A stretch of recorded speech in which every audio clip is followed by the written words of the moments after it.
Bonjour, bienvenue en Transparence, le magazine de la rédaction qui parle de l'actualité et qui donne la parole à ceux qui font l'actualité. Notre invité ce midi, Pascal Vittori, bonjour. Bonjour. Merci d'avoir accepté notre invitation. Vous étiez auparavant secrétaire général de l'Avenir Ensemble. Depuis, vous avez créé un parti, il s'appelle Tous Calédoniens. À quoi ça sert ? Est-ce que ça veut dire que vous ne trouviez pas votre place ou votre bonheur dans les partis existants ? Non, c'est pas ça. Moi, j'étais partisan, quand j'étais à l'Avenir Ensemble, du maintien de l'activité au sein de l'Avenir Ensemble. Il se trouve que, à partir de 2013 à peu près, l'Avenir Ensemble ne s'est plus réuni, n'a quasiment plus eu d'activité, et on s'est retrouvé à plusieurs élus locaux, sans parti politique. Et c'est compliqué quand on est élu de ne pas avoir de parti politique, de ne pas avoir d'organisation, de structure. C'est important pour pouvoir continuer à exercer ces mandats. Pourquoi Tous Calédoniens ? Qu'est-ce que ça veut dire ? D'abord, c'était la volonté, d'associer le plus grand nombre, et puis de faire valoir un petit peu nos valeurs de dialogue, de partage.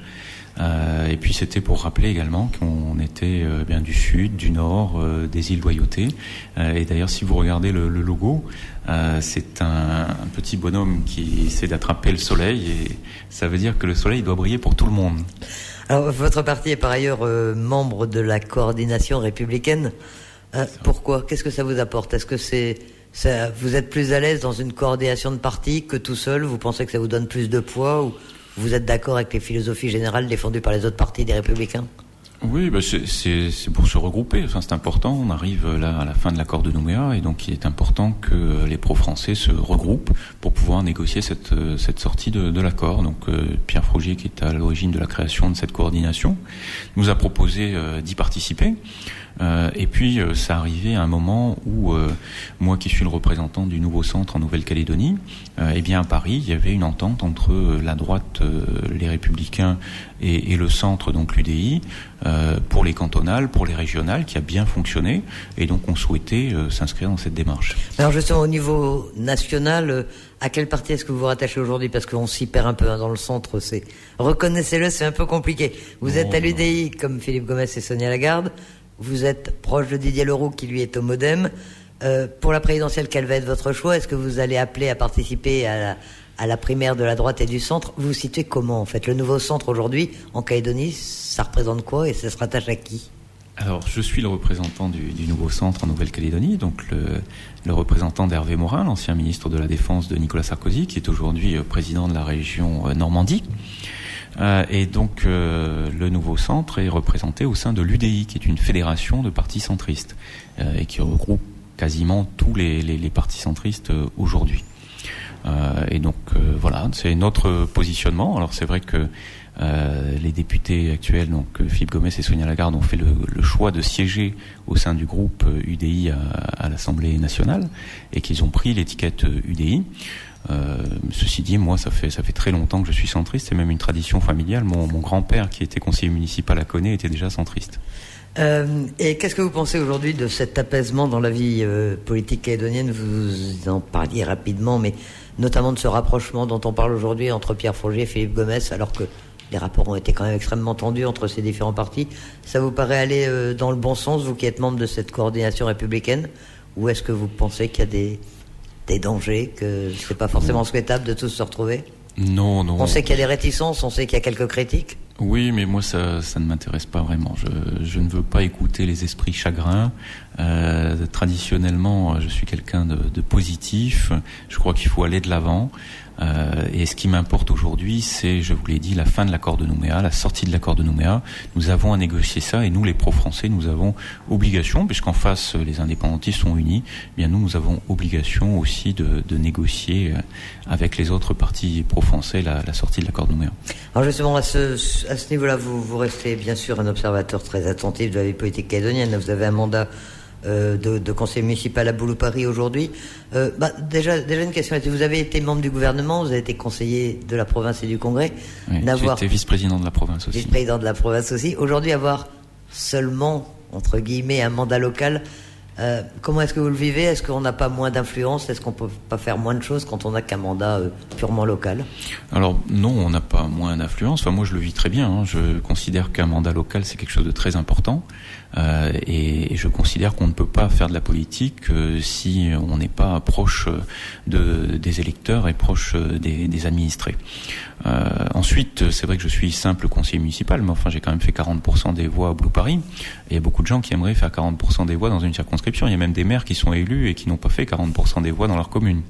Donc non, pour moi c'est au contraire quelque chose de très important. Je suis très présent dans ma commune, mais également dans les autres communes de Nouvelle-Calédonie. Je ne conçois pas la politique sans le contact au quotidien avec les habitants et les électeurs. Et donc je participe à beaucoup de choses. Quasiment tous les soirs, je suis en réunion politique. Avec votre parti, enfin au nom de votre parti, au nom de mon parti, mais je participe également beaucoup à la vie associative. Je suis membre d'associations de secours en mer, d'aide aux malades, d'associations culturelles. Enfin bon, vous êtes toujours investi dans le monde hippique également? Je suis très investi dans le monde hippique. Je suis à chaque réunion hippique et j'ai l'occasion d'échanger. J'ai encore beaucoup de propositions à faire dans ce domaine. D'ailleurs, je regrette qu'on n'aille pas suffisamment loin pour l'intérêt des Calédoniens et du monde hippique calédonien. Vous aimeriez retrouver tout de même un mandat territorial? C'est l'un de vos projets pour les années qui viennent ou... Je crois que c'est important. Je crois qu'effectivement, on a des choses à apporter. Enfin bon, partout où je suis passé, hein, dans toutes les collectivités où je suis passé, j'ai pu faire avancer les choses, faire avancer un certain nombre de dossiers, et les Calédoniens étaient plutôt satisfaits de ce que j'ai fait. Enfin, je fais pas lancer de tomates quand je sors dans la rue, bien au contraire. Vous parliez de l'importance de la sortie de l'accord de Nouméa. À ce titre, qu'est-ce que vous pensez de la récente visite du Premier ministre Manuel Valls? Est-ce qu'il vous a plutôt rassuré? Oui, j'ai été satisfait par deux choses. La première chose très importante, c'est qu'il s'inscrit dans la tradition de ceux qui ont préparé et signé les accords. Donc il a rappelé sa propre filiation, hein, Rocard, Jospin, Christnart, Lataste, pardon. Oui, il a parlé des pères fondateurs. Il a parlé de cette nécessité de dialogue, de partage. Il a parlé d'humanisme. Et donc, ce sont des valeurs fortes. Et ce sont les valeurs qui nous ont permis de vivre la paix pendant plus de 20 ans en Nouvelle-Calédonie. Et donc pour moi, c'est quelque chose de très important. Ça fait partie de mes valeurs. On représente en Nouvelle-Calédonie, tous Calédoniens représentent la droite modérée. Et donc c'est important pour nous, ces paroles de dialogue et d'apaisement. Mais comment vous voyez concrètement la suite, la sortie de l'accord de Nouméa? Est-ce que ce référendum d'autodétermination est aujourd'hui incontournable? Est-ce que vous faites partie de ceux qui souhaitaient un troisième accord? Comment vous voyez les choses? Nous, on s'est positionné à tous Calédoniens pour la négociation et pour le fait de laisser la chance à un accord. On est pour le dialogue, pour le partage. Ce qu'on a à gérer aujourd'hui, c'est la cohabitation entre les indépendantistes et les pro-français. Et la seule façon pour nous d'arriver à faire en sorte que l'on vive en paix en Nouvelle-Calédonie, c'est d'arriver à un accord. On n'a pas peur des référendums, on les a tous gagnés les référendums et on les gagnera encore. C'est pas ça le problème. La difficulté, c'est d'arriver à faire cohabiter sur un même territoire des indépendantistes et des pro-français. Et ça, il n'y a qu'un accord qui puisse nous permettre d'arriver à ça. Même si les indépendantistes, pour l'instant, disent qu'ils n'en veulent pas, vous pensez qu'ils vont évoluer? Alors moi je n'ai pas cette version là pour avoir discuté avec les indépendantistes. D'abord je constate qu'ils sont autour de la table des discussions. Ils disent qu'ils veulent un référendum. Ça c'est sûr, c'est-à-dire qu'ils veulent pouvoir se compter et peser dans le débat. Donc ils veulent un référendum, mais ils ne disent pas qu'ils sont contre un accord. Et ce référendum, comment le voyez-vous? Certains s'inquiètent en disant que c'est de nature à relancer les tensions entre Calédoniens, à avoir des effets peut-être délétères sur le climat politique. Vous pensez que c'est un danger, effectivement, ce référendum prévu aujourd'hui en novembre 2018? C'est toujours difficile. Vous savez, quand on mène campagne, forcément, on est obligé, d'avoir des positions un petit peu fortes, un petit peu arrêtées. Il y a toujours le risque de faire monter les tensions. Il y a toujours le risque qu'il y ait des dérapages. Et on sait quand ça commence, voilà, on sait très bien que ça peut aller très loin en Nouvelle-Calédonie. Donc effectivement, il faut toujours privilégier le dialogue et la discussion. Alors en attendant, c'est ce qui a été prévu notamment lors du dernier comité destinataire avec cette décision d'identifier les convergences et les divergences. Les groupes de travail ont commencé leur réunion. C'est une bonne méthode selon vous? Ça va aboutir à quoi? Je pense que c'est toujours une bonne méthode de se demander quelles sont nos valeurs communes. Voilà, plutôt que d'essayer toujours de se différencier et de dire moi je suis différent de toi. Ça fait quand même plus de 150 ans que la France est en Nouvelle-Calédonie. Il y a des valeurs européennes qui ont été apportées. Il y a bien sûr les valeurs traditionnelles kanak, océaniennes. Il y a d'autres communautés qui sont venues apporter également leur pierre à l'édifice, comme les communautés asiatiques par exemple, mais pas seulement. Et je suis sûr que à l'examen de ces valeurs, on va s'apercevoir que finalement il y a quand même des fondamentaux qui nous réunissent. Et on le constate tous les jours quand on vit avec les Calédoniens. Vous savez, on vit pas dans un monde clos, c'est qu'il y a pas, on n'est pas chaque communauté les unes à côté des autres. On se côtoie, on se marie même parfois. Et donc on voit bien qu'au quotidien on partage des choses ensemble, on partage des valeurs. Et donc je pense qu'il faut insister sur ce qui nous est commun, sur ce que l'on partage plutôt que sur ce qui nous divise. Sur un plan économique, ce qu'on retient de la visite de Manuel Valls, c'est bien sûr notamment ces annonces sur le nickel et cette annonce d'un prêt de 24 milliards à la STCPI pour qu'elle assume son rôle d'actionnaire dans la SLN. Ça a suscité diverses réactions. Est-ce que vous comprenez d'abord l'attitude des administrateurs de la STCPI qui se réunissaient l'autre soir et qui souhaitent renégocier le montant du prêt en disant que 24 milliards c'est trop, qu'il faut que chacun assume ses responsabilités mais à son niveau? Ça a étonné certains qui prennent cette attitude. Et vous, qu'est-ce que vous en pensez? Bon, après, vous savez, on peut toujours être insatisfait d'un certain nombre de choses. Moi, je pense que c'est quand même un geste fort de la part de l'État. C'est de nature à rassurer tout le monde. C'est d'abord de nature à sauver la SLN, parce que il faut bien parler de ça aujourd'hui. C'est qu'on est habitué en Nouvelle-Calédonie à la crise du nickel, mais la crise qu'on connaît aujourd'hui, elle est quand même une ampleur exceptionnelle.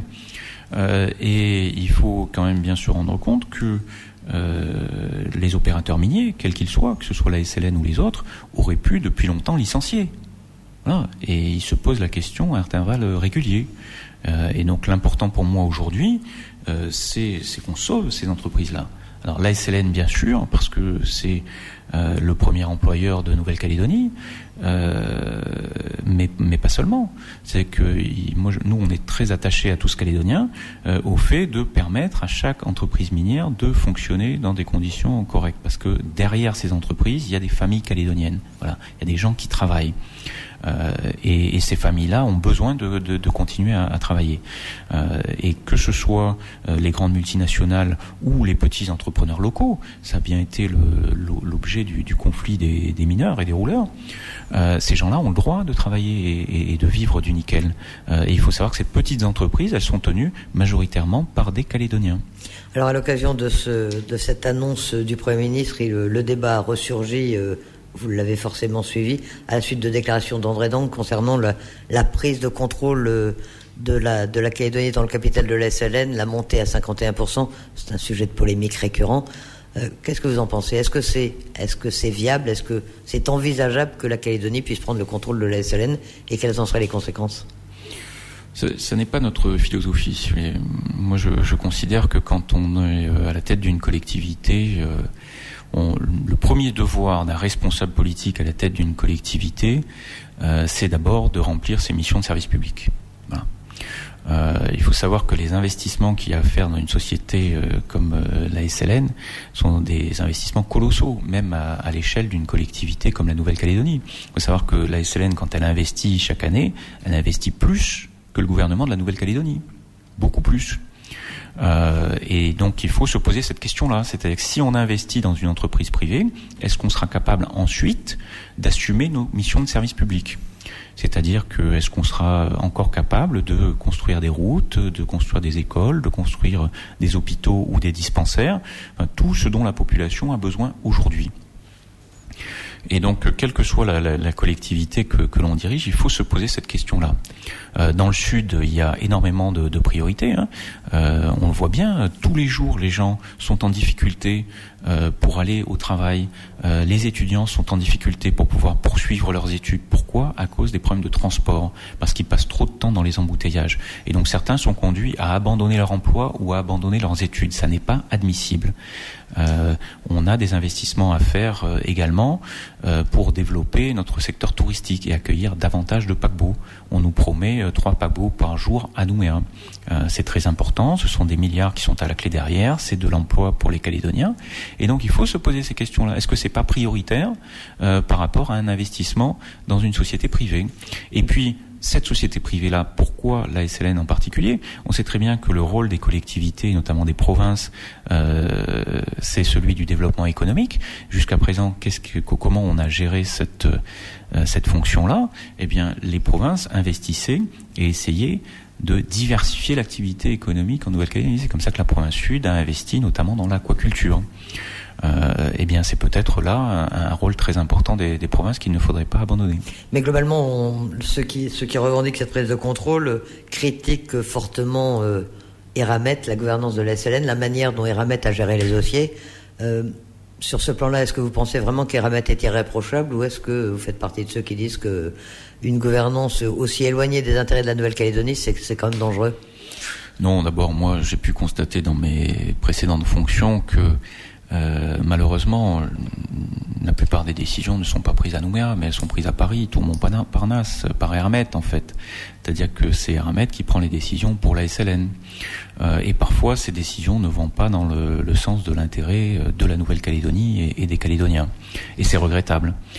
Et par exemple, le fait de distribuer 100 milliards de dividendes juste avant la crise, et à un moment où on savait que la SLN devait construire une nouvelle centrale électrique qui coûtait à peu près ce prix-là, qui coûtait à peu près 100 milliards, eh bien ça n'était pas responsable, et en tout cas ça n'était pas l'intérêt de la Nouvelle-Calédonie. Donc effectivement, je pense qu'il faut que les élus calédoniens puissent avoir un droit de regard plus important sur les décisions qui sont prises, parce que ces décisions-là, elles sont stratégiques pour la SLN, mais également pour la Nouvelle-Calédonie. Sur un plan économique, globalement, vous avez été, je rappelle, membre du gouvernement en charge des finances et du budget. La situation économique de la Nouvelle-Calédonie, certains disent qu'elle est aujourd'hui extrêmement inquiétante, que la Calédonie est rattrapée par la crise. Vous-même, ça vous inquiète ? Et qu'est-ce qu'il aurait fallu faire ? Qu'est-ce que vous auriez fait si vous aviez encore été aux affaires ? Alors moi, ça aurait été clair, j'aurais fait ce que j'ai fait en 2007-2008, parce que je vous rappelle quand même que quand il y a eu la grande crise internationale, qu'il y avait des milliers de licenciements en Australie, en Europe, aux États-Unis, j'étais en charge du budget de la Nouvelle-Calédonie, et qu'on n'a pas connu ces milliers de licenciements à cette époque-là. C'est voilà. Grâce à vous si la Calédonie a échappé à la crise ? Non, je dis pas que c'est grâce à moi, mais je crois qu'il y a une question de méthode. Et en tout cas, je vais vous dire ce que je pense clairement de ces choses-là. C'est que à cette époque-là, toutes les semaines, j'étais porte-parole du gouvernement, et toutes les semaines, je passais à la télévision, à la radio, pour expliquer la situation, pour expliquer quelles étaient les mesures qui étaient prises, et pour tenir un discours positif, en disant, c'est vrai, c'est la crise, mais le gouvernement prend des mesures, on va s'en sortir, continuer à consommer, continuer à investir, c'est bon pour notre économie. Voilà. Parce que la Nouvelle-Calédonie, c'est pas un pays sous-développé, c'est pas un pays où il n'y a pas d'argent, c'est un pays où il y a de l'argent. Simplement, en ce moment, qu'est-ce qui se passe ? C'est que les Calédoniens refusent de consommer. En tout cas, ils ont bien réduit leur consommation, ils ont bien réduit leurs investissements. Il y a une partie des capitaux qui ont fui à l'étranger. Et tout ça, pourquoi ? Eh bien, parce qu'on ne donne pas confiance aux Calédoniens. Voilà. Et ce qu'il faut aujourd'hui, c'est que les responsables politiques donnent confiance aux Calédoniens. C'est un devoir. Voilà, parce que en Nouvelle-Calédonie, l'économie, plus qu'ailleurs, c'est de la confiance. Et le jour où on aura des responsables politiques qui tiendront un discours de confiance en Nouvelle-Calédonie, qui auront des attitudes qui donnent confiance aux Calédoniens, vous verrez que la consommation repartira, vous verrez que l'investissement repartira, parce que l'argent est là. Aujourd'hui, il est dans les banques, l'argent. Voilà, il est dans les banques ou à l'étranger. Et vous savez, un investisseur en Nouvelle-Calédonie, il ne perd pas d'argent. Ça n'est pas vrai. Les gens gagnent de l'argent en Nouvelle-Calédonie, plus qu'en Australie, plus qu'en métropole. Et donc moi je dis à tous les Calédoniens que je rencontre, je leur dis, ayez confiance. Voilà, investissez en Nouvelle-Calédonie. Et vous avez le sentiment que ces derniers mois, on a trop entretenu la sinistreuse, l'inquiétude ? Bien sûr, bien sûr. On n'a fait que ça, de parler de crise. On n'a parlé que de crise et jamais de solutions. Et quelles sont les solutions aujourd'hui? Est-ce qu'on a demandé à des spécialistes, économistes, etc., d'apporter des solutions à la crise actuelle? Non. Non, on attend que le Premier ministre nous prête ses conseillers d'analyse économique. Et je vous rappelle d'ailleurs que quand j'étais à l'époque au gouvernement, j'avais préconisé la création d'un conseil d'analyse économique local auprès du président du gouvernement, qui serait bien utile aujourd'hui pour pouvoir conseiller le président du gouvernement et lui donner des perspectives économiques pour la Nouvelle-Calédonie pour qu'on puisse sortir de cette crise du nickel. Parce qu'au départ, ça n'est qu'une crise du nickel. Et puis, une inquiétude sur l'avenir institutionnel. Et c'est pour ça que les négociations sur l'avenir sont importantes, parce qu'il faut redonner des perspectives aux Calédoniens. Et puis, en matière économique, eh bien, il faut donner d'autres perspectives que le nickel, parce que moi j'étais un petit peu meurtri ces derniers mois de n'entendre parler que d'avenir institutionnel et que de nickel. Et j'ai été agréablement surpris d'entendre le Premier ministre Manuel Valls dire ce que je disais déjà aux dernières législatives en 2012, c'est-à-dire que si on veut développer notre économie en Nouvelle-Calédonie, il faut se rattacher aux grandes puissances dynamiques économiquement aujourd'hui. Et aujourd'hui, la région la plus dynamique économiquement, c'est l'Asie. On a en Nouvelle-Calédonie la chance d'avoir des communautés asiatiques fortes, la communauté indonésienne, la communauté vietnamienne, on a des descendants d'Indiens, on a une petite communauté chinoise. Ces gens-là, quand ils retournent dans leur pays d'origine, sont très bien accueillis, et nous, on ne saisit pas cette chance-là. C'est-à-dire, vous pensez à quoi? Des accords d'échange économique, de coopération économique avec ces pays? Exactement, on aurait tout intérêt. On pourrait faire venir des produits à bas coût d'Asie, ce qui nous permettrait de lutter contre la vie chère. On a les moyens aujourd'hui d'exporter des produits. On cherche à exporter notre bière, nos chocolats, nos chauffe-eau solaires, nos menuiseries PVC ou aluminium. Ce sont des produits que la classe moyenne émergente en Asie est capable de se payer aujourd'hui. Les Australiens ont développé leur économie de cette façon-là, les Néo-Zélandais aussi, et je ne vois pas pourquoi nous, on ne serait pas capable de le faire. En attendant, cette déperdition d'emplois qu'on connaît en Nouvelle-Calédonie, c'est très nouveau. Jusqu'à ces dernières années, on connaissait une croissance régulière, il y avait le plein d'emploi. Dans un premier temps, comment est-ce qu'on va pouvoir y faire face? Quelles peuvent être les solutions immédiates pour essayer de contrer cette crise? Mis à part un message de confiance. Mais c'est très important, un message de confiance, parce que ça montre qu'on est actif, vous voyez, qu'on n'est pas spectateur de la crise. Il suffit pas de dire c'est la crise, et puis de rester spectateur. Quand on est responsable politique, on doit agir. Voilà, donc c'est déjà quelque chose de très important. Parmi les réformes qui doivent voir le jour dans le domaine de la fiscalité, là aussi on en parle depuis des années, la TGC, ça a mis très longtemps à voir le jour. C'est une bonne réforme selon vous? Ça va être efficace? Ça va remplir le rôle qu'on lui confère? Oui, c'est une bonne réforme, bien sûr, mais il faut le faire. Il faut le faire, c'est utile pour les entreprises, c'est utile pour les finances publiques, c'est une simplification aussi, et c'est une modernisation de notre fiscalité, c'est important pour notre économie, il faut le faire. Après, ce qui nous pose problème aussi aujourd'hui, ce sont les dépenses sociales, mais on sait très bien, alors personne ne sait pas, doit être le seul à dire certaines choses, mais personne ne dit que les dépenses sociales qui posent difficulté aujourd'hui, à l'époque où elles ont été votées, il n'y avait pas les financements en face. Voilà. Et aujourd'hui, on s'aperçoit qu'il faut les financer. Bah oui, effectivement, ça coûte cher. Donc, ce serait bien que quand on prévoit des dépenses et des dépenses sociales, on prévoit en même temps les financements qui vont avec. Et maintenant, on s'en sort comment? Puisque effectivement, le diagnostic, on peut le faire, mais aujourd'hui, on est confronté à ces déficits énormes de nos caisses. Quelles peuvent être les solutions là aussi? Alors, il faut mettre en place cette nouvelle fiscalité. Il faut redonner confiance, parce que quand il y a confiance, l'économie fonctionne, et donc vous avez davantage de fiscalité aussi. Il faut soutenir nos usines de nickel, parce que si on arrive à tenir là encore 2 ans, il y a un certain nombre d'usines dans le monde qui ne seront pas soutenues, qui vont fermer. Ça va réduire la production, ça va faire remonter les coûts, et on va pouvoir à nouveau avoir l'aide du nickel et de la fiscalité nickel en Nouvelle-Calédonie. Voilà, c'est un ensemble de mesures. Mais dans les 2 ans qui viennent et qui vont être largement dominés forcément par la préparation de l'avenir et par les réflexions sur l'avenir institutionnel, c'est pas non plus le bon moment pour entretenir la confiance? Vous y croyez? Ah mais oui, j'y crois. Moi, je crois que c'est toujours le bon moment pour entretenir la confiance. Je suis désolé, Elisabeth Noir. Moi, je vous le dis, il faut être positif. Les Calédoniens attendent ça de nous. Ils n'ont pas besoin de dirigeants qui entretiennent la sinistrose. Moi je dis toujours, il faut avoir la foi. Il faut aller de l'avant. Il faut être dans la construction. Il faut être positif. Vous savez, vous avez toujours des gens qui vous découragent dans la vie. Moi, si j'avais écouté les gens qui m'ont découragé et qui continuent de me décourager, mais je n'aurais jamais rien fait dans ma vie. Jamais. Je serais peut-être SDF aujourd'hui, voyez.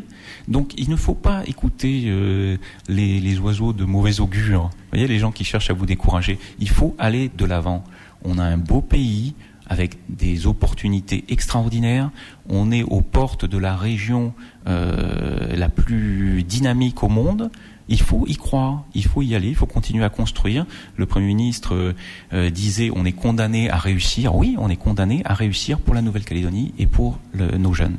Sans vouloir en rajouter à la sinistrose, l'un des sujets sur lesquels Manuel Valls a été appelé à se prononcer, c'est la lutte contre la délinquance. Il a reconnu lui-même que les chiffres étaient quand même assez inquiétants en Nouvelle-Calédonie. Est-ce que vous, ça vous inquiète, et est-ce que les annonces qu'a faites Manuel Valls à l'occasion de son voyage sont de nature à redresser la situation? Ou là aussi, quelle solution est-ce que vous pensez qu'on peut apporter à cette hausse de la délinquance qu'on ressent un peu partout sur le territoire? Je pense que ça va être long, mais vous savez, on en revient à ce que je disais tout à l'heure, c'est-à-dire que les collectivités ont un rôle, et leur rôle, c'est de faire en sorte que les jeunes ne tombent pas dans la délinquance. Vous voyez ? Et comme par hasard, on s'aperçoit que les délinquants viennent de zones qui sont un petit peu en marge de la société calédonienne. C'est des zones où il ne se passe pas grand-chose, où il n'y a pas beaucoup d'emplois, où les jeunes ne trouvent pas beaucoup de raisons d'espérer en l'avenir. Voilà. Et donc je crois que c'est aux collectivités, déjà, dans un premier temps, de s'occuper de ces jeunes-là, de les former, de les amener à l'emploi, pour éviter qu'ils ne sombrent dans des économies parallèles ou dans la délinquance. Voilà, ça c'est la première chose à faire.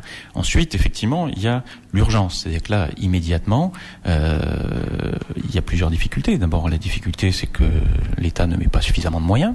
Ça fait déjà quelques années que les collectivités locales, le gouvernement, province, etc., financent une partie de la sécurité. C'est-à-dire qu'on paye un certain nombre d'équipements pour la police nationale, pour la gendarmerie. Les municipalités s'équipent en police municipale, font appel à des sociétés de gardiennage.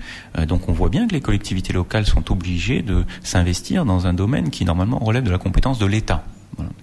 Ensuite, on a une autre difficulté en Nouvelle-Calédonie, c'est qu'on a une population qui est très disséminée, très dispersée, et notamment dans nos communes.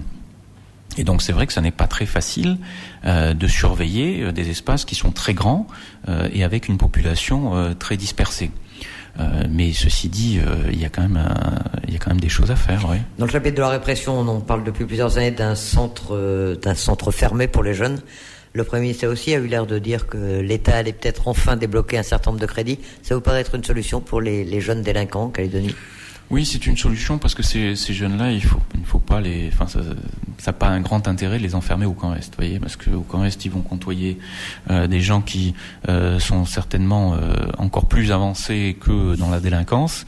Ils vont apprendre. Voilà, ils risquent d'apprendre, et donc ce qu'il faut, c'est au contraire les sortir de cette délinquance et les ramener dans le droit chemin, les ramener à la formation, les ramener à l'emploi, les ramener à une vie sociale normale.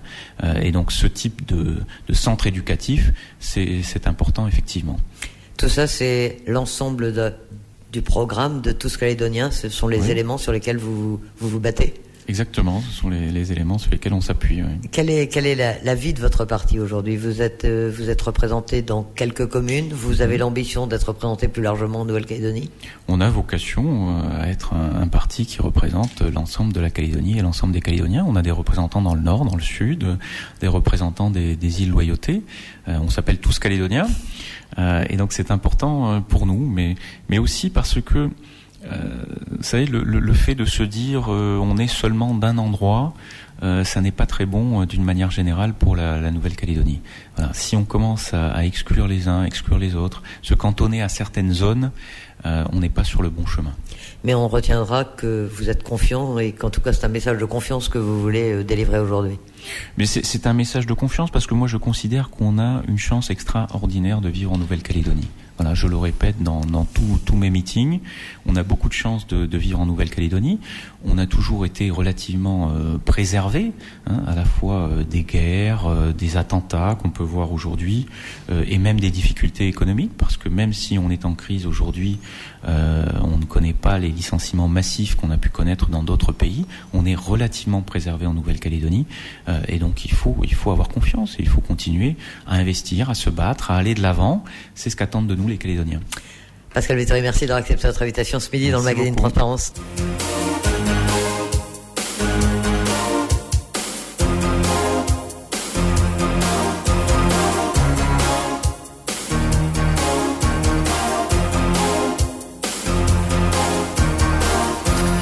En attendant, il est tout juste 12h30.